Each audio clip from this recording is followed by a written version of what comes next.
Precision, aggression, power. Known as the baddest man on the planet, Mike Tyson had the ability to reduce people to molecules with one punch. There's no one that can match me. My style is impetuous. My defense is impregnable. From a wild kid running the streets to the highest of highs in boxing. In today's video, we take a look back at Mike Tyson's rowdiest moments and earth-shattering knockouts inside the ring. Born and raised in Brooklyn, New York, Mike Tyson had a challenging early life. Raised in a high-crime neighborhood, he encountered numerous struggles, including a troubled family environment and delinquency. When did you start regularly smoking weed? Since I was 10 years old. At 12, he was sent to a reform school where he met boxing coach Cus D'Amato, who recognized his exceptional talent. Under D'Amato's guidance, Tyson's life took a turn for the better as he honed his boxing skills, ultimately becoming one of the most ferocious and celebrated heavyweight champions in the sport's history. Tyson started his professional boxing journey in 1985, winning an outrageous number of 27 fights in less than 2 years to earn his first shot at gold. Mike Tyson and Trevor Berbick. In his first heavyweight title fight, Tyson faced WBC heavyweight champion Trevor Berbick. Iron Mike was the underdog due to his inexperience at the top level. But by then, he had developed a habit of overcoming the odds by unleashing his fists of fury on his opponents. Tyson assumed the role of the aggressor right from the opening bell, unleashing a barrage of powerful punches on Berbick. Tyson became more aggressive as the round progressed and finished the first with a flurry of massive punches.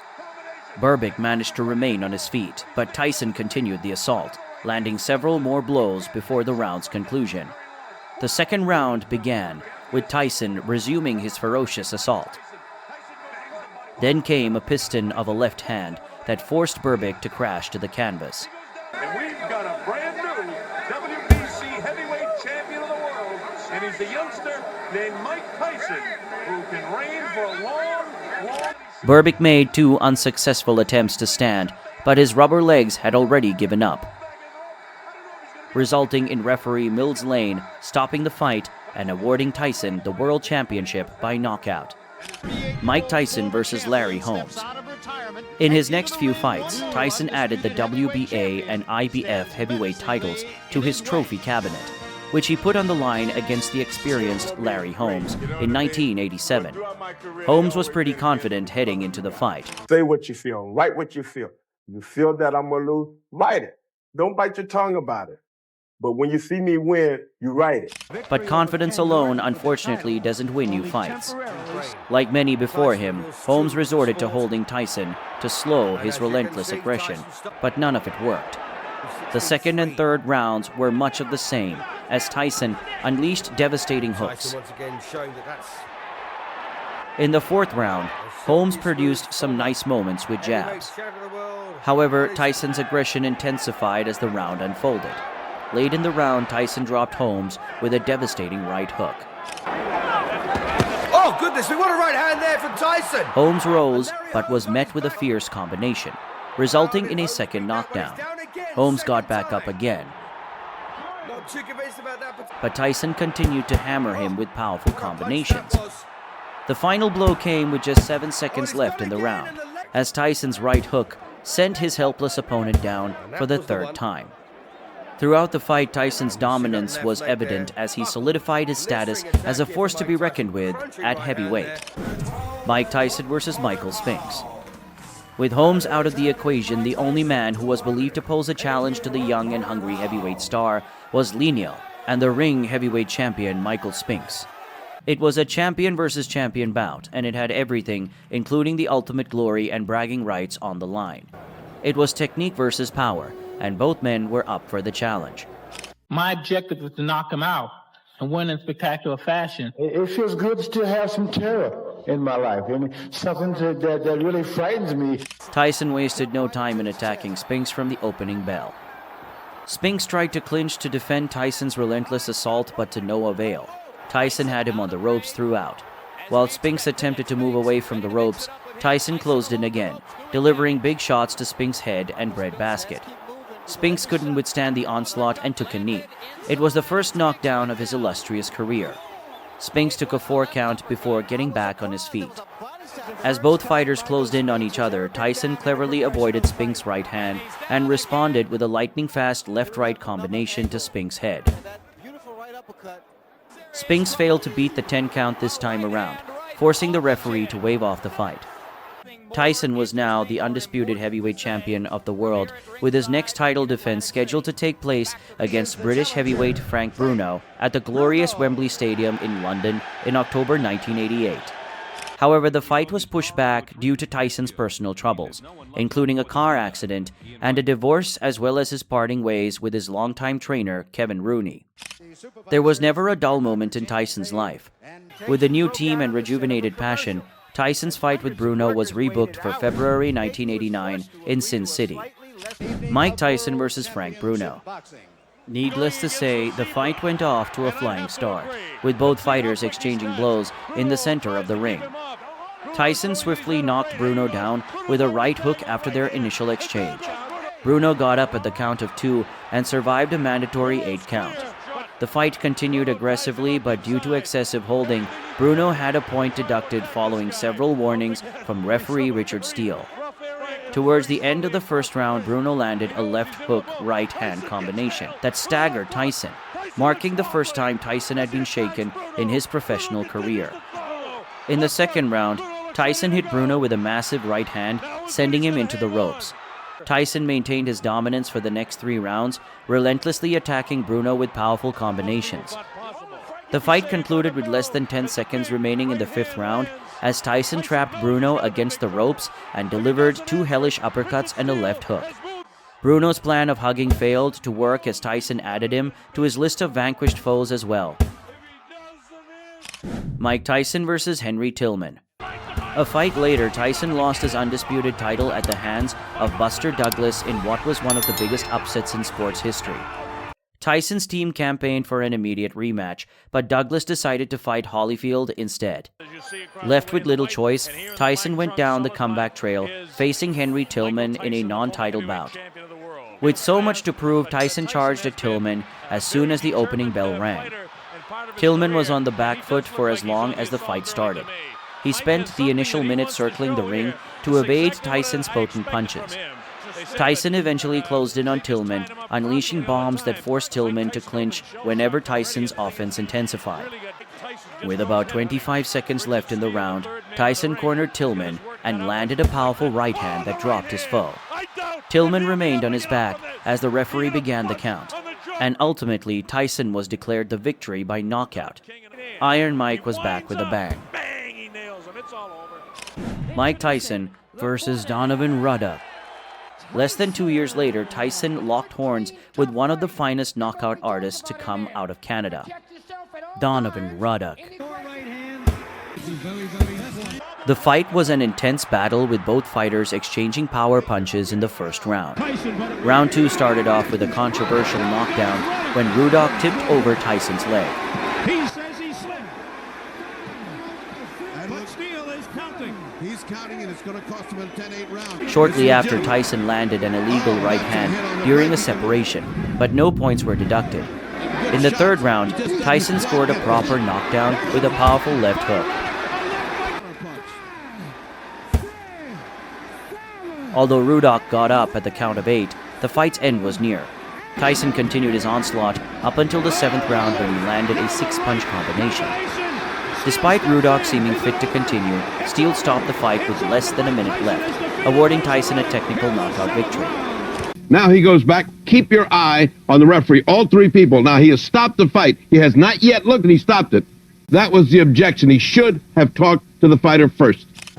Mike Tyson versus Buster Mathis Jr.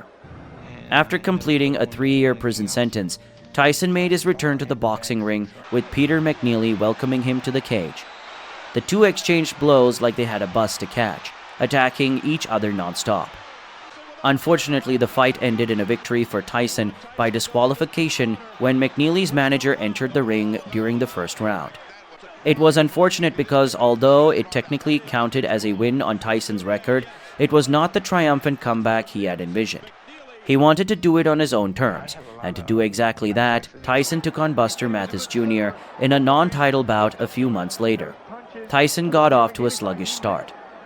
In the first round, Tyson struggled to connect with most of his bombs. Mathis adeptly evaded most of Tyson's strikes while maintaining proximity to Tyson to land counter shots.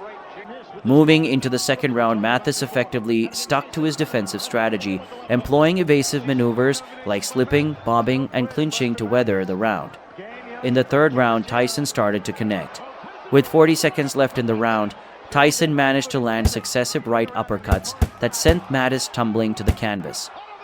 Mathis was unable to respond to the referee's 10 count, resulting in a befitting comeback victory for Iron Mike. Mike Tyson versus Frank Bruno. Following his win against Mathis, Tyson's promoter made an official announcement that he was next in line to fight for a heavyweight title. The championship opportunity saw Tyson face off against WBC heavyweight champion Frank Bruno in a highly anticipated bout scheduled for March 1996. Since Tyson had beaten Bruno 7 years ago, in 1989, he had the psychological edge heading into the fight. There's not much I can say, but I beat him once, and I beat him before, and I'm going to beat him again. Thank you. And that worked wonders for him on fight night. Throughout the bout, Tyson fought like the wrecking ball of fury that he is. In the first round, he relentlessly targeted Bruno with powerful right overhand punches, forcing Bruno to clinch multiple times. In the final 30 seconds, both fighters swung for the fences. Tyson's offense continued into the second round. The third round was the meanest of them all. Tyson threw the kitchen sink at Bruno, blasting him with a lightning-fast 13-punch combination and prompting referee Mills Lane to halt the fight. After bagging the WBC belt, Tyson aimed for the WBA heavyweight title held by Bruce Seldon, but his contract obligated him to defend the WBC heavyweight title against top contender Lennox Lewis first. To expedite Tyson's bout with Seldon, promoter Don King paid Lewis $4 million to temporarily step aside, with an agreement for Lewis to receive his WBC title shot later. Mike Tyson versus Bruce Seldon. Tyson met Seldon in September 1996 when he assumed an aggressive stance right from the opening bell. Seldon relied on his jab to counter, however Tyson skillfully evaded Seldon's offense, and a minute and 12 seconds into the fight, he sent Seldon to the canvas. Seldon rose to his feet at the referee's count of 8, but was soon drowned again by another left hook. Struggling to maintain his balance, Seldon forced referee Richard Steele to call a halt to the fight, declaring Tyson the winner via technical knockout. Tyson was now the WBA heavyweight champion. Unfortunately, Tyson lost his belt in his very first title defense against Evander Holyfield in early 1996. Later that year, the two legends of heavyweight boxing competed for the second time, where Tyson infamously lost by disqualification for biting Holyfield's ear. At that time, Holyfield was pretty mad about Tyson's petty tactics, but years later, the two buried the hatchet and even had a good laugh about the incident. I knew why I would just kick him. Where are you gonna kick me? Tyson's twin fights against Evander Holyfield were the last time his fans saw him compete at the highest level. Following the ear-biting incident, Tyson fought less frequently, and mostly in non-title bouts, with his most notable win coming against Lou Savarese. This fight took place late in Tyson's career, but that doesn't mean he had lost his sheen. If anything, the hardest hitting and the baddest dude on the planet proved to the world that he was gifted with power that Lou Savarese couldn't handle.